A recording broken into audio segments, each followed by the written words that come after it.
गंगा आपल्याला कॉलेजमध्ये झालेलं आहे, ते मोठे मोठे पुस्तकं किंवा नेहरू याच्यावरती आपण पाहिलं असेल, मुंबईला वगैरे आकाशाचं निरीक्षण केलं असेल. आपली एक आकाशगंगा जी अशी अशी अशी साधारण आहे, साधारण असे सगळे धूमकेतू, अनेक तारे, अनेक ग्रह, अमुक तमुक, ती त्यानं कल्पनेने अशी मांडली.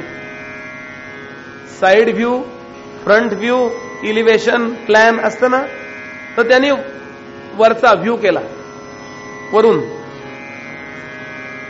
तर वरून जर पाहिली ती, तर त्यांनी सांगितलं त्या एका आकाशगंगेची रचना, काळजीपूर्वक ऐका, एका आकाशगंगेची रचना फुगलेल्या पुरीसारखी आहे. अशी पुरी भाजी खातो ना आपण, त्यातली पुरी, फुगलेली पुरी असेल, मग त्यात बऱ्याच तारका, अमकं तमकं सगळं बरंच काय काय आहे. त्याची दोन टोकं कल्पिली, त्यांनी कल्पना केली. तर इथून इथं जायचंय, अंतर किती आहे? तो असं म्हणतो, एक यान, विमान नव्हे, यान 1500 कोटी माइल्स पर आवर एवढ्या वेगानं निघावं लागेल. 1500 कोटी मैल प्रत्येक तासाला एवढ्या वेगानं निघावं लागेल. त्या यानाला या टोकाला पोचायला फक्त 700 कोटी वर्ष लागतील. इतकी एक आकाशगंगा मोठी आहे. हे शंकराचार्य सांगत नाहीयेत, हे आईन्स्टाईनचा एक मित्र सांगतोय. ज्या लोकांना विज्ञानात विशेष सन्मान आहे त्यांचं मी आपल्याला एक ऐकवतोय, आणि त्यांनी सांगितलेलाच मुद्दा मी आपल्याला सांगतोय. तो म्हणाला, या एका आकाशगंगेमध्ये आपली पृथ्वी नगण्य आहे. म्हणजे तो म्हणाला, किती लहान आहे सांगू? त्यांनी सांगितलं, धुलीकणा एवढी आहे. धुलीकण केवढा असतो? आपल्या तुलनेत धुलीकण केवढा? जाऊ देत, फोडणीतली मोहरी केवढी असते? आपल्या तुलनेत फोडणीतली लहान मोहरी असते बघा, तांबडी, केवढी? एवढी पृथ्वी आहे म्हणाला. आकाशगंगेच्या तुलनेत तेवढी. आपल्या तुलनेत फोडणीची मोहरी, तेवढी आकाशगंगाच्या तुलनेत पृथ्वी. तो पुढे म्हणाला, विचार करावा, आकाशगंगेच्या तुलनेत ही मोहरी एवढी असेल आपल्याला, तर आपला खंड केवढा म्हणले? ज्या खंडात आपण राहतो, काही युरोपात राहतो किंवा काय आशियात राहतो, त्या खंडामध्ये आपला म्हणाला भारत केवढा असेल? म्हणजे मी भारत म्हणतोय, तो त्याचा स्पेन काय जो देश असेल तो, त्या देशामध्ये आपलं राज्य केवढं हो? त्या राज्यामध्ये आपला सांगली जिल्हा केवढा हो म्हणाला. त्या सांगली जिल्ह्यामध्ये आपली सांगली केवढी? जिल्हा मोठा आहे, त्या मनानं सांगली गाव, शहर लहान आहे. त्या आपल्या शहराच्या तुलनेत म्हणला आपली पेठ केवढी? काय गल्ली, पेठ, मोहल्ला काय म्हणतात बघा, त्या पेठेच्या तुलनेत आपलं अपार्टमेंट केवढं? त्या अपार्टमेंटच्या दृष्टीनं आपला फ्लॅट केवढा? आणि त्या आपल्या फ्लॅट मध्ये किंवा त्या आपल्या घरामध्ये आपली खोली केवढी, आपण जिथं राहतो? आणि इथं असली खोली तर ती पण केवढी? मेंदू केवढा? आणि एवढ्या मेंदून आपण इतक्या मोठ्या देवाला म्हणाला काही पण बोलतो. याचं पुढचं वाक्य आहे की असं असून सुद्धा या विश्वामध्ये कुठेही बेशिस्त दिसत नाही. गेल्या लाखो वर्षात सूर्य उगवायचा विसरला, असं एक तरी उदाहरण आहे का? उगवलंच नाही सूर्य म्हणले आज. सॉरी म्हणला, विसरलोच. पृथ्वीची गती थांबली, असं आहे का? पृथ्वीची गती, त्याच्या भोवती फिरणाऱ्या चंद्राची गती, अशी पृथ्वी स्वतःभोवती 1000 किलोमीटर पर आवर अशी फिरतीये बर का. आणि अशी 60,600 किलोमीटर सूर्याभोवती फिरतीये बर का. स्वतःभोवती फिरत सूर्याभोवती फिरते, आणि तिला संपूर्ण सूर्य बघायला, म्हणजे त्या सूर्याचा परीघ पूर्ण करायला 365 दिवस लागतात म्हणला. हिवाळा, उन्हाळा, पावसाळा सगळं शिस्तीत चाललंय. कधी वाटेमध्ये चंद्राला थांब रे चंद्रा, पृथ्वीला जाऊ दे आधी, असा पोलीस आहे का म्हणला वाटेत ट्रॅफिक? त्याचं वाक्य सांगतो मी आपल्याला, मी गंमत नाही करत आहे. God must be a great mathematician. आणि हे मी एका आकाशगंगेबद्दल बोललो. अशी एक आकाशगंगा जगात नाहीये, अशा अनंत आकाशगंगा आहेत. आता या एका आकाशगंगेतल्या एका पृथ्वीवरती मकरंद बुवाचं प्रवचन चाललंय नव्हे, दुसऱ्या कुठल्या तरी पृथ्वीवरती दुसऱ्या कुठल्या बुवाचं प्रवचन चाललंय, आणि तो आता हेच वाक्य बोललाय. विचार करा. म्हणून आपल्या ऋषींनी त्या भगवंताला एका नावात आणलं, अनंत कोटी ब्रह्मांड नायक. बस त्या देवाला काय म्हणतो? अनंत कोटी ब्रह्मांडाचा नायक. विश्वोत्पत्त्यादि हेतवे. काय सामर्थ्य आहे. पहिल्या श्लोकात स्वरूप, तो स्वरूप काय त्याचं, त्या श्लोकातल्या दुसऱ्या पदामध्ये त्याचं सामर्थ्य, तिसऱ्या याच्यामध्ये काय सांगितलं, तिसऱ्या पदामध्ये तापत्रय विनाशाय. तीनही प्रकारचा तो ताप नाहीसा करतो. आपल्याला 3 प्रकारचे ताप आहेत बरं का. चौथा ताप नाही. एक आधी आत्मिक ताप, एक आधी दैविक ताप आणि एक आधी भौतिक ताप. पहिला जो आधी आत्मिक ताप आहे, आत्मिक म्हणजे आतून बाहेर येणारा, आधी म्हणजे बद्दल, आतून बाहेर येणारा. आतून बाहेर काय येतं? जे आपण गेल्या जन्मी आत घेऊन आलोय ते, गेल्या जन्मी आपण जे काही घेऊन आलोय, तो जो काही आपण साठा आतमध्ये ठेवलाय तो प्रकट होतो. त्याचं फल द्यायची वेळ जवळ आली, त्या कर्माची फळ द्यायची वेळ जवळ आली रे आली की ते कर्म प्रकट होतं. जे प्रकट होतं कर्म त्याला प्रारब्ध कर्म म्हणतात. त्याचा धात्वार्थ असा आहे, प्रकर्षेण आरब्धम इति प्रारब्धम. ज्या कर्मांनी फळ द्यायला आरंभ केला त्याला प्रारब्ध कर्म म्हणतात. जे कर्म साठवून ठेवलेलं आहे त्याला संचित कर्म म्हणतात. आणि जे आता आपण करतोय त्याला क्रियमाण कर्म म्हणतात. म्हणजे प्रारब्ध कर्म ही ताटातली पोळी आहे, संचित कर्म या डब्यातल्या पोळ्या आहेत, उदाहरण सांगतोय. आणि क्रियमाण कर्म ही तव्यावरची पोळी आहे. आणि तव्यावरची केव्हा तरी डब्यातनं ताटात येते, म्हणून चांगली करावी. कळलं का? विनोद सोडा यातला मुद्दा केवढा सुंदर सांगितला. पण असा आधी आत्मिक ताप सतत प्रत्येकाला काही ना काही ताप आहे हो. आपल्याला आपलं माहिती असतं आपल्याला काय टेन्शन आहे. समर्थांनी उगाच विचारलं का? समर्थ म्हणाले, जनी सर्व सुखी असा कोण आहे? त्याचं उत्तर दिलं एका बुवानी. ते म्हणले, खरं सांगू का बुवा? म्हणलं काय? निर्लज्जम सदा सुखी. इतकं दुःख आहे तरी देवाचं नाव घ्यावंसं वाटत नाही, तो निर्लज्जच म्हणायचं की म्हणले. इतका ताप आहे, इतकी कटकट आहे, केव्हा ना काही नाही तरी एक दुःख आहे की नाही, मृत्यूचं दुःख केव्हा ना केव्हा. आपण पत्रिका दाखवतो एखाद्याला आणि विचारतो, मुलगा होईल का हो मला, मुलगी होईल का हो, लग्न होईल का हो, नोकरी लागेल का हो. पण कुणालाही पत्रिका न दाखवता आपल्याला माहिती आहे ना, न हाथी है न घोडा है, वहा पैदल ही जाना. माहिती आहे ना? पत्रिका दाखवायची गरज आहे का? अहो, ज्याला पत्रिका दाखवायची त्याला पण माहिती आहे आपल्याला जायचंय. मुद्दा मला सांगायचा आहे. म्हणून या मृत्यू दुःखाच्या आधी आपण 3 दुःख भोगतो. पहिलं दुःख आधी आत्मिक, आतून उद्भवणारं. समर्थाने त्याची यादी केली आहे बरं का. तिसरा दशक वाचा, मला वाटतं 5, 6, 7 समाज, 3 समासच आहेत ते. आध्यात्मिक ताप, आधी भौतिक ताप आणि आधी दैविक. म्हणून आधी आत्मिक जे प्रकट होणारे, साठवलेले आणि प्रकट होणारे. दुसरा ताप आधी भौतिक, निर्माण झालेल्या वस्तूकडून. भूत म्हणजे निर्माण झालेलं, भूतकाळ म्हणतो ना. निर्माण झालेल्या वस्तूकडून जो ताप होतो. माणसं ताप देतात, दगड ताप देतात, काही वेळा दोघेही सारखे असतात बरं का. इतका ताप देतात ना, असं वाटतं काय याला दगड असं वाटतं. बरं, इलाज नाही, साहेब ओरडतो.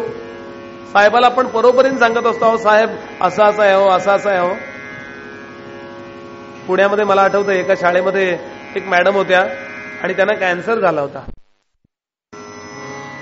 रजा दिली नाही, रजा नसताना त्या बाई शाळेत मेल्या. इतके लोक संतापले होते. असा काही काही वेळा ताप होतो की असं वाटतं काय हे. रस्ते बघितले की असं निश्चित वाटतं. विनोदानं सांगतोय मी हा मुद्दा. पण आधी भौतिक ताप आणि आधी दैविक ताप म्हणजे देवतांचे आपण खूप अपराध करतो बरं का. देवतांच्या तापांबद्दल समर्थांनी असं लिहिलंच आहे की देह टाकल्यानंतर स्वर्गी असती कळेवरे, त्यात घालून जीवेश्वरे, भोगवीचे नाना प्रकारे या नाव आधी दैविक. पण या देहात असताना सुद्धा आपण कितीतरी आधी दैविक ताप. वरून रागवतो आणि पाऊस पाडत नाही किंवा जास्त पाऊस पाडतो. पृथ्वीवर जाता येता माणसं थुंकतात. पृथ्वी नावाची देवता आहे. कितीतरी आपण अपराध करत असतो, न कळत करतो, काही वेळा कळून करतो. आणि हे सगळं साठून आलं की सोसता सोसवत नाही हो. मग आता काय करायचं? तुम्ही देवाला शरण जा. सगळ्या प्रकारचे ताप तुमचे तो हळूहळू नाहीसे करेल. तो प्रारब्ध ऍडजस्ट करतो. समजा अमुक अमुक तुम्हाला होणार असेल ना, तर त्याआधी तुमच्या चोरी होईल आणि चोरीतून तुमचं ते प्रारब्ध मायनस होईल. सगळंच्या सगळं मला आता सांगत बसायचं नाहीये, ते आपण त्यावेळेला बघू. आहे पाचवा जो स्कंद आहे त्याचा एंड आहे ना, तो हाच आहे. त्यावेळेला आपण ते बोलू. भगवंताला तुम्ही शरण झालात की आपोआप तो ऍडजस्टमेंट करतो. तुमच्या पायाला लागेल हो, पण हॉस्पिटल समोर असेल. प्रारब्धही झालं ऍडजस्ट आणि समोर हॉस्पिटल, त्यामुळे उपचार लगेच झाले, वेदना कमी, लवकर रोग बरा. कितीतरी गोष्टी. आणि नवीन चुका होऊ नयेत अशी बुद्धिमत्ता तो देतो. आणि तीनही प्रकारच्या तापांपासून हळूहळू हळू एका जनार्दनी भोग प्रारब्धाचा हरिकृपे त्याचा नाश आहे. तापत्रय विनाशाय. पुन्हा ऐका. सच्चिदानंद रूपाय, सद्रूप चिद्रूप आनंदरूप असणारा भगवंत, विश्वोत्पत्त्यादी हेतवे, संपूर्ण विश्वाचा आवाका या श्लोकातल्या या पदामध्ये आला. हे सगळं विश्व निर्माण करतो, त्याची स्थिती सांभाळतो, नाहीस सुद्धा तो यथाकाली करतो. आणि आपला तो कल्याण काय करतो? आपल्याला सगळ्या तापांपासून सोडवतो. तापत्रय विनाशाय. आणि आता श्रीकृष्णाय वयं नमः. वयं म्हणजे आम्ही सगळे, इथे बसलेले सगळे, या कार्यामध्ये सम्मिलित असलेले सगळे, स्पीकरवाले सुद्धा बर का.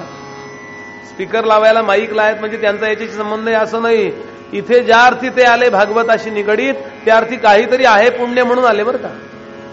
असं भागवताचं म्हणणं आहे, माझं नव्हे. वयम म्हणजे आम्ही सगळे. अहम आवाम वयम. आम्ही सगळे जण नमस्कार करतो. त्या श्रीकृष्ण तत्वाला बोलायला प्रारंभ होतो. आता मी मगाशी बोललो ते काय झालंय, काय चाललंय. तर म्हणाले नैमिषारण्यामध्ये सूतमासीनम. सूत महामुनी बसलेले आहेत. अभिवाद्यम महामतीम. अशा महामतीला अभिवादन केलं. कोणी? शौनक नावाच्या ऋषींनी. शौनक कोण आहेत? मगाशी जे मी सांगितले 88,000 ऋषी संपूर्ण पृथ्वी तलावरून जमलेले, या 88,000 ऋषींचे ते प्रतिनिधी आहेत. कोणीतरी प्रतिनिधी पाठवायला लागतो ना, आणि मग तो प्रतिनिधी बोलतो की असं असं असं असं असं असं. आणि त्यांनी बोलायला प्रारंभ केला. महाराज, आम्ही तुम्हाला नमस्कार करतो. आम्ही तुम्हाला काही विचारू इच्छितो. त्या प्रश्नांचं उत्तर द्याल? ते म्हणाले अवश्य देईन, विचारा प्रश्न. आणि आजची जी प्रस्तावना मी केली आहे त्या प्रस्तावनेतला प्रश्न या महाराजांनी, शौनकानी सूताना विचारला.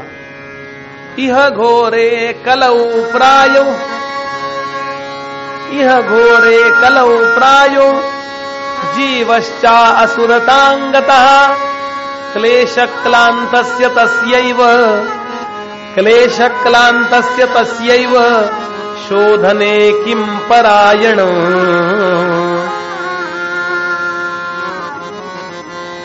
इह म्हणजे आत्ताच्या घोर, भयंकर, त्रासदायक, ज्याची भीती वाटते असा हा काळ सुरू होतोय. घोर. या युगाचं नाव काय आहे? तर कलियुग. का असं म्हटलं? प्रायः विशेष करून जास्तीत जास्त जीव, हा सगळे जीव जे आहेत ना, जीवश्च असुरतांगतः, असुरतेकडे झुकतायत. असुरताचा अर्थ काय? ज्याचा कर्मविपाकावर विश्वास नाही त्याला असुर म्हटलंय बरं का. वाईट का वागू नये?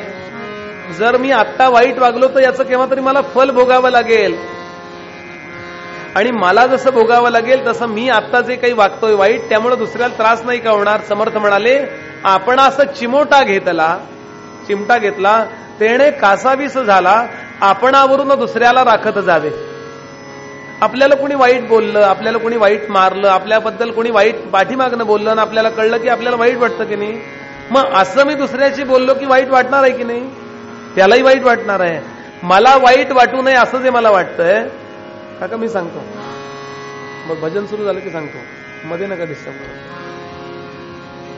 उशिरा येणार त्यांचं मी ऍडजस्ट होत. हा कर्मविपाक आहे बरं का. आणि भारतीय हिंदू धर्म सगळ्यात मोठ्या सिद्धांतावर कुठल्या उभा आहे तर कर्मविपाक सिद्धांत. जीवनात कुणाशीही कधीही वाईट वागू नका, नवे वाईट चिंतन सुद्धा करू नका, हा आपला प्रधान विचार आहे बरं का. म्हणजे भक्त लक्षणं आपण बघा, कुठल्याही याच्यातली बघा, भागवतातली बघा, श्रीमद भगवद्गीतेतली भक्त लक्षणं अगदी प्रसिद्ध आहेत. त्यातला 12वा अध्याय आणि भक्त लक्षणं सांगायला प्रारंभ केलाय 13व्या श्लोकापासून. त्यातलं पहिलं पद बघा, अद्वेष्टा सर्वभूतानां. बस, द्वेष नावाची वस्तू ज्याच्या चित्तात शिल्लक राहिली नाही तो भक्त आहे. आणि द्वेष असेल, दुसऱ्याचं काही माझा स्वार्थ असेल तर द्वेष येतो बरं का. काहीतरी मला बरं वाटणार आहे बरं का, मी यांना ताप देतो याचा अर्थ माझा, मी त्यांचा द्वेष करतो असा अर्थ आहे. आणि असुरता याचा अर्थ माझ्या स्वार्थाकरता मी काय वाटेल ते करणे, याला असुरता म्हणतात. आणि प्रायः आत्ता तसे लोक व्हायला लागलेत की नाही सांगा. असं म्हणतात त्रेतायुगामध्ये, त्याच्या आधी सत्ययुगामध्ये राजा नावाची गोष्ट नव्हती. राज्य व्यवस्था ही त्रेतायुगापासून आली.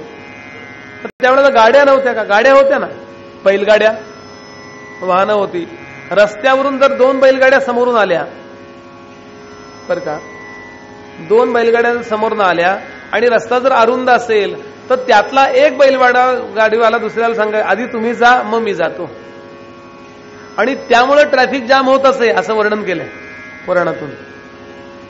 ट्रॅफिक जाम होत असे, पहिले आप म्हणून. किती छान ना. हे ऐकल्यावर आपल्याला बरं वाटतंय, मग वागल्यावर किती बरं वाटेल. पण एकूण समाजाचा जो प्रवाह आहे त्यात जर आपण असे वागायला लागलो तर आपण बावळट ठरू किंवा तिथेच थांबून राहू. असं जर आपण थांबलो एखाद्या ठिकाणी, तुम्ही जा, मागचे ओरडतील हे पुढे चल, असं होणार आहे की नाही. मुद्दा मी का सांगतो, अशी जी स्वार्थी वृत्ती निर्माण झाली आहे, जीवश्चा असुरतांगतः, आणि त्याचा परिणाम क्लेश क्लांतस्य तस्यैव. खूप मोठा आवाका पण एका श्लोकात आणला, शोधने किं परायणम. मग आता काय करायचं, जीवांची असुरता कमी होईल याकरता काय करायचं. आत्ताच्या युगामध्ये भगवंताची भक्ती, हे विश्व निर्माण करणाऱ्याची भक्ती, त्याचं प्रेम सहजासहजी नाहीये.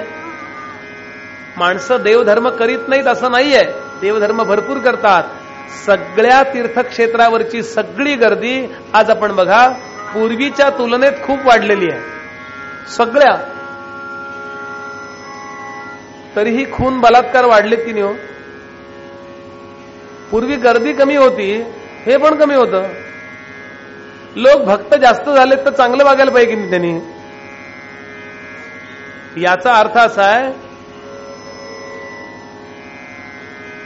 देवाकरता माणूस येत नाहीये, मला काहीतरी पाहिजे म्हणून तो येतोय. आणि बघा बारकाईनं पूर्ण तीर्थक्षेत्रांकडे, सगळ्या तीर्थक्षेत्रांकडे क्षणभर आठवून बघा.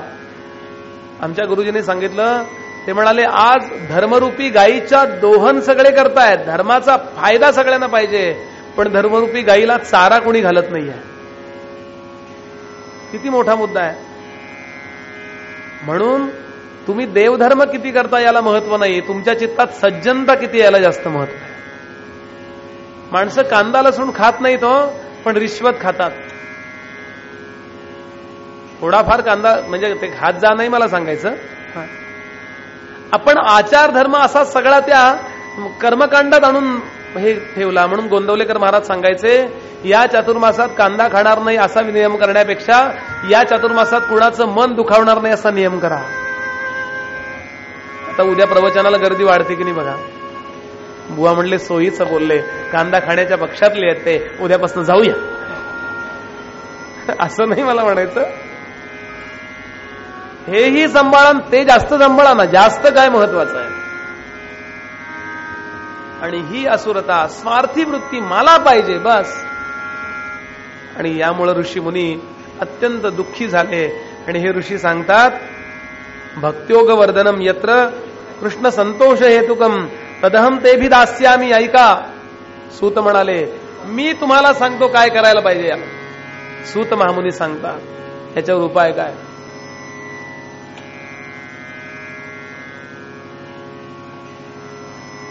थोडंसं भजन करूया आणि कथानकाकडे जाऊया पुढच्या.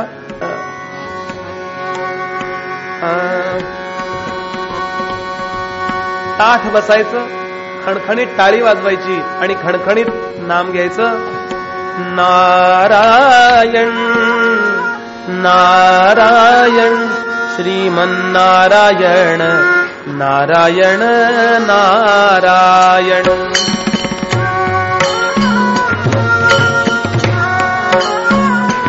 श्रीमन्नारायण नारायण नारायण नारायण श्रीमन्नारायण नारायण नारायण. बोला.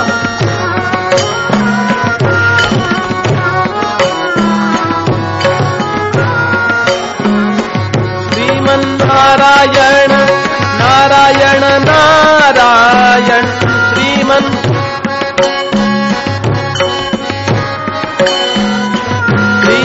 नारायण नारायण नारायण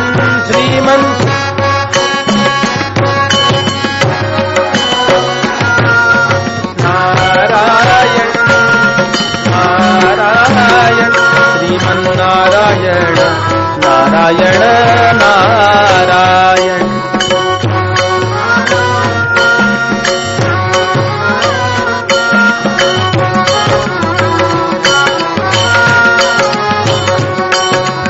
नारायण नारायण श्रीमन्नारायण नारायण नारायण.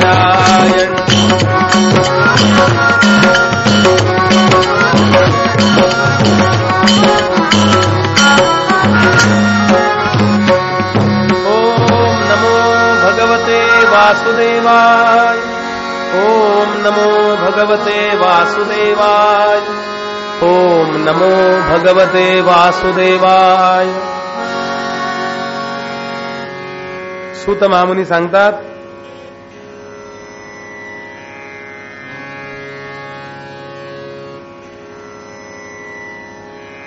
याला उपाय जर काही असेल,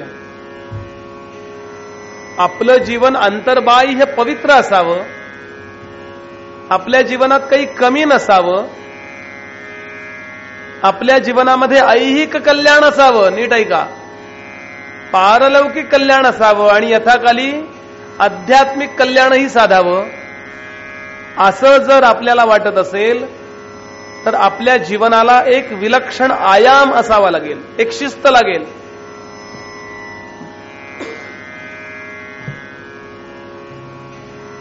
आणि त्याच्याकरता आपल्याजवळ विचारांचं पेट्रोल लागेल, विचार, एनर्जी लागेल विचारांची.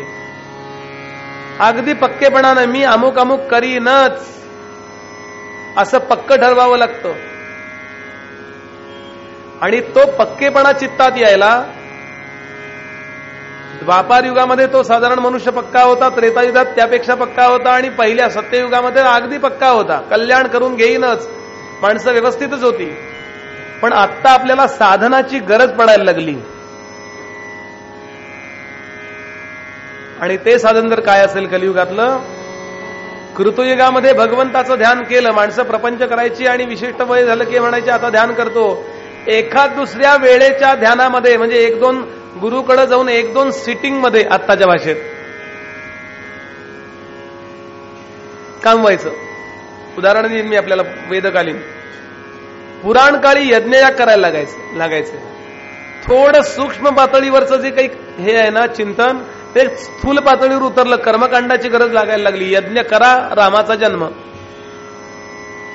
कृते यध्यायतो विष्णू त्रेतायाम यजतो मखैही. द्वापार युगामध्ये पूजा अर्चा वैयक्तिक पातळीवर साधन करायची वेळ आली. प्रत्येकाने पूजा करा, कुठलंही म्हणजे सगळी पूजा नका करू, फूल व्हा, दर्शन घ्या आणि मग उद्धार होत असे. पण कलौतद हरी कीर्तनात कलियुगामध्ये श्रवणावरती उद्धार ठरायला लागला. आणि याकरता त्यांनी सांगितलं, एतदस्मात् परं किंचित मनःशुद्ध्यै न विद्यते. म्हणाले, जन्मांतरे भवेत पुण्यं तदा भागवतम लभेत.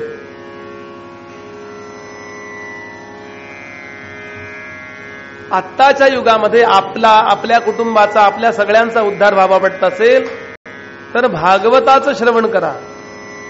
सर्वसामान्य मनुष्याला उद्धाराची व्यवस्था करण्याकरता साधन सांगतात ते भागवताचं श्रवण करा. श्रीमद भागवत श्रवण करा.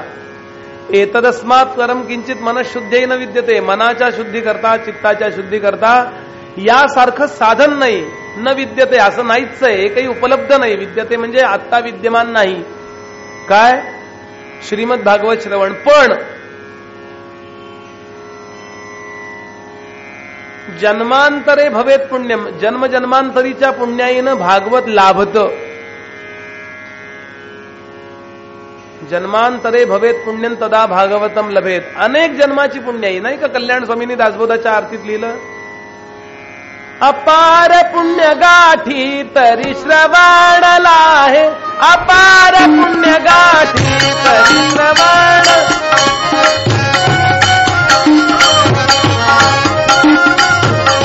कल्याण लेखनाचे बाब दरबार दारी. जय जय दासबोधा ग्रंथराज प्रसिद्ध. आरती उवाडी ज्ञान बाळबोधा. जय जय दासबोध. हो, अपार पुण्य गाठी तरी श्रवणाला आहे. थोडी थोडकी नाही, अपार पुण्याही लागेल. मग आपल्याला ऐकायला मिळेल. तुम्ही ठरवा, मी ठरवतो की मी ऐकायला जाईन. बघा तुम्ही उद्या पाहुणे येतात की नाही. पाहुणे नाही आले हो, आपलं पाप आडवं आलं. त्यांना सांगू नका तसं, तुम्ही आमचं पाप आहात. सर्दीच होईल, खोकलाच येईल, पाऊसच येईल, लाईटच जातील, इतके विघ्न येतील, बुवाचा गळाच बसेल. काहीतरी असं होतं की ज्यामुळे आपण कथेमध्ये जाऊ शकत नाही. नंतर लग्न वेळ देतो मी हा मुद्दा एकदा नैमिषारण्यात सांगत होतो. घडलेली घटना सांगतो. कितीतरी घटना आहेत पण एक सांगतो. नैमिषारण्यात मी हा मुद्दा सांगत होतो की असं इथं लिहिलेलं आहे, जन्मांतरे भवेत पुण्यं तदा भागवतम लभेत. खूप पुण्य असेल तर भागवत ऐकायला मिळतं, नाहीतर भागवत ऐकायला मिळत नाही. ऐकायला म्हणजे सांगायला पण. सांगणे म्हणजे ऐकणे आहेच आहे त्यात. मला माहिती नाही मी आज काय सांगणार आहे. एक गोषवारा घेऊन येतो बुवा, एक दोन चार मुद्दे आहेत, पण त्यात मध्ये कुठली कुठली वाक्य येणार आहेत मला माहित नसतं. आपल्यापैकी कुठल्या तरी श्रोत्यांची पुण्याही मला वदवते, म्हणजे वक्त्याला वदवते. मला इन द सेन्स कुठलाही वक्ता इथं बसो, वक्ता बोलत नसतो, आपली पुण्याही त्याला बोलवत असते. आणि ती पुण्याही सुद्धा त्याला बोलवत नसते, भगवंत त्याला बोलवत असतो. म्हणून वक्त्यानं सुद्धा लक्ष ठेवायचं मी आता नेमकं काय बोलून गेलो. गोंदवलेकर महाराजांच्या चरित्रात कथा आहे, महाराजांच्या समोर एका कीर्तनकाराने अप्रतिम कीर्तन केलं, सुरेख कीर्तन केलं. गोंदवल्यातले लोक, स्वतः महाराज रडायला लागले. असं छान कीर्तन. भगवंताची भक्ती जर वृद्धिंगत झाली तर ते कीर्तन.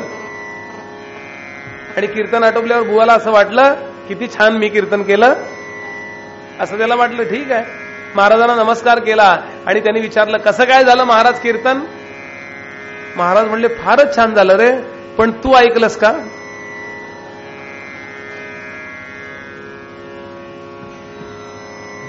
मुद्दा सांगायचंय मला. असंच बोलत होतो मी की असं लिहिलंय, जन्मांतरे भवेत पुण्यं तदा भागवतम. नैमिषारण्यात कारण 200 लोक होते, काही पुण्यातले, मुंबईतले. आता आम्ही